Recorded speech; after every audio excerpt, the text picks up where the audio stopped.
Back in 2006, I was driving home from visiting family in Kansas City. It was late, around 1 a.m., and the highway was empty except for me and the occasional semi-truck cutting through the dark. The air was cold, the kind of night where the road hums under your tires, and you start to drift into that half-asleep rhythm. Somewhere near mile marker 212, I saw a figure standing on the shoulder.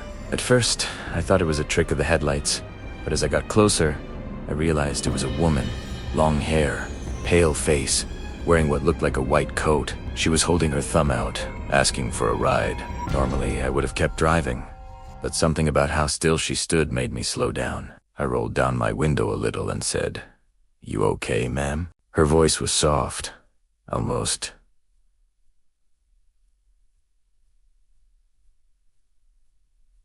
polite. She said, "I just need to get to the next town." I hesitated, but it was freezing, and she looked desperate. So I unlocked the door and let her in. She sat silently in the passenger seat, hands folded neatly in her lap, staring straight ahead. After a minute, I asked where she was coming from. She said, "A wreck." I glanced at her, confused. "You mean you were in a car accident?" She didn't answer, just smiled faintly. We drove in silence for about 10 miles. "Tense aside, you can drop me off here." Primera looked around. There was nothing, just fields and the faint glow of a distant gas station. I said, "There's nowhere safe to stop."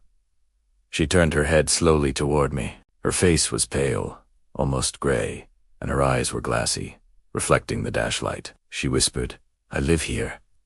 Before I could react, there was a loud pop, like a tire bursting, and my headlights flickered out. When I got the car stopped and turned the lights back on, the seat next to me was empty. The door was still locked. My hands were shaking as I pulled back onto the road. When I finally reached the next gas station, I stumbled inside to get my bearings. The clerk saw my face and asked if I was okay.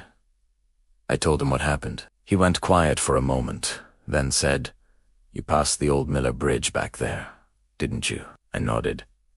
He sighed and said, "There was a crash there in '89. A woman died walking for help. People still see her sometimes, trying to hitch a ride home." I didn't say another word. Now, whenever I drive long stretches of highway at night, I can't bring myself to slow down when I see someone on the shoulder, because I can't stop thinking about her sitting there beside me, smiling that faint, polite smile, and whispering, "I live here."